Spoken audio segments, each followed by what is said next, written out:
One smile here. Thank you. Good to go? Yep. Okay, so I was saying that you've done a whole bunch of different things in your adult life, and do you remember a point when you thought that you wanted to be a writer when you were younger, and like a published professional writer? And was your childhood always was books and writing always a big part of your life when you were growing up? I believe you don't become a writer. I believe you're born a writer. I can't remember a time when I wasn't writing, committing words to paper. And before I could commit words to paper, I was committing scrawls to paper. I used to draw. So there is that. Then there is my immediate family background. We come from an Urdu-speaking tradition, and poetry is very important. And so I can remember, my grandfather, my father, my mother having an apt verse when sitting down to dinner, or taking off a shoe, or putting on a sock. So poetry permeated my sensibilities. And thirdly, my father's library was a sacred place. You felt walking in that you had entered, a sacred space, and so the books were treated as if they were divinely written, and then those books included Chekhov and Tolstoy and Narayan and Zulfikar Ghose. These are books that I can remember handling with care, because every time I pulled a book off the bookshelf, I would see my father's eyebrows raised, because I had to treat the spine with care, the pages with care. Okay. What was the first? Do you remember the first germ of idea of Homeboy? Do you remember the point when you got the exact idea that you started with? I don't, because I think I was a few drinks into the evening. I might have been sitting at this fabulous place called CBGB's in downtown Manhattan, in the Bowery, which was the birth of punk rock. The birth of punk rock took place at CBGB's. And I might have scrawled a few lines of Homeboy on a cocktail napkin. And later, when I retrieved the cocktail napkin, a month later, what I transcribed needed more rigorous attention. And so Homeboy might have been born one night in the Bowery. Where punk rock was born? Where punk rock was born. I think the Ramones came out of CBGB's in 1974. I was born in 1974. Really? Wow. So you were you one of those writers who kept diaries with ideas of potential novels? Did you often scribble them down even before this night at CBGB's? I am profoundly disorganized, and I have always attempted, like other writers, to carry a diary and scroll my thoughts in it, and I think I've lost every single one. I would perhaps not have been able to write had it not been for the advent of technology, of laptops and word processors. So my archives will never be able to find a home at a library. Sure. many years from now. So you started in Homeboy because that napkin wasn't lost. Is That particular napkin mercifully made it into my hand, but Homeboy could have been lost very easily. How long did it take you to write the book? I began that night, perhaps in 2003, and I completed Homeboy, I believe, in 2007. So it took about 4 years, and save a month here or there, I worked on it almost every day. Although there were periods, I can remember a period in the fall of 2006 where I didn't write a single word for 3 months, and I adhered to my peculiar nocturnal schedule. I worked till 6 in the morning every night, and wake at 3, and then take breakfast at 4 in the afternoon.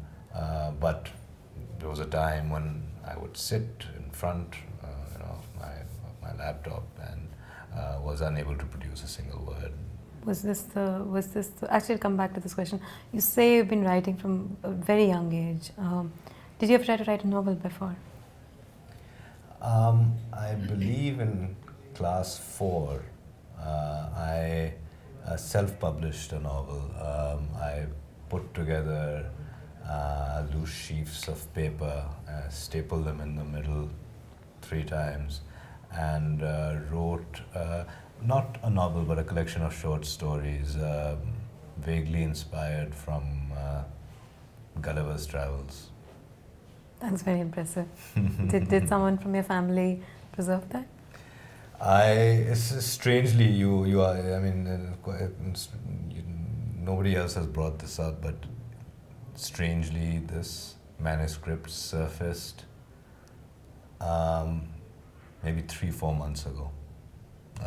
My parents came across it in a carton for some reason in 2010, and delivered it to me. And you read it? Yeah. It's I think if we go back to any of our older stuff, it makes us cringe. I think Homeboy might make me cringe in a few years, but I think it was a valiant effort. Wow. So this is the first time that you were sitting down and writing as a discipline, and in a serious way, when you were writing Homeboy. A virginal sort of, process for you. What was it like? You mentioned a little bit about writing at night, and what were some of the other rituals, and when we start writing something new, we always discover these points at which we stop and things that we're up against as writers. And what was that whole experience like? Writing, all writers will tell you, all serious writers will tell you, is a very, very fraught process for many reasons. And very unpredictable. It's just a whimsical process, a whimsical industry. I, or you, or anybody can work, for 10 years, 15 years, 20 years on one manuscript or several manuscripts and never get it published. And that in itself is cause for pause. Every word that I commit to the paper necessarily has to have resonance, not only for me, but a greater resonance. And if one thinks too much about, these resonances, then it stops you. Why work on something if it is such a whimsical process? I, of course, I write because I have to allay my anxieties. The way I allay my anxieties is by producing 300 words of prose a day. So whether or not my manuscript ever saw light of day was incidental to the process. I didn't think halfway through Homeboy that I would see it to completion. There were junctures in this process when I thought, like Nikolai Gogol, of discarding this manuscript. I, of course, am not Nikolai Gogol. And I've not written, Dead Souls, and I have not aspired to write War and Peace. I was writing, a Bildungsroman, which is, in general scheme of things, it's a slight endeavor. You spoke about not being able to write at a point. Was this your first experience with the proverbial writer's block? No, until Homeboy, I was primarily a short story writer, and short stories that remain unpublished. These are sort of things that I worked on again when I needed to allay my anxieties, or when I was inspired, and you realize very soon into writing a novel that inspiration is, again, whimsical. And so the first few lines, maybe the first few paragraphs, perhaps the first few pages of Homeboy were inspired, but the rest was a function of very hard work. I have been writing for a long time, and there have been stops and starts in even composing a short story, but the sort of profound, what is known as writer's block, one experienced only when one was working on this project. And can you map it now? Can you predict it now? Are you very prone to it? What's your relationship with the block? Do you fear it? I have learned, to, I keep refining my process. I've learned to trick myself into working. I would allow myself certain small rewards. A glass of soda water, a cigarette, a walk around the block. And when I didn't do my work, I would, in a way, punish myself. So there are ways that I have developed to make myself work. I'm not going to be around for a hell of a long time. The way I smoke, I will, die in another 20, 30 years, and I've got 5-6 books in me. I have to just keep working at it. I have to keep trying to figure out how to produce, whatever it is, 200, 300, 400 words a day. Where did you write this novel primarily? Where were you when you wrote it? I was ensconced in Cambridge, Massachusetts. All of it? I was there. No, not all of it. I was in Cambridge, Massachusetts till about page 150, maybe 160, and the remainder of the novel I completed in Karachi. In Karachi. So that's about half, a little more than, just about half was in Cambridge, and half of it. A bit more than half, I think. Was written in Cambridge, Massachusetts, and maybe a third. The pages changed from manuscript to novel, from hardback. But a lot is said about what difference the whole thing of writer in exile comes from what point the writer is writing from.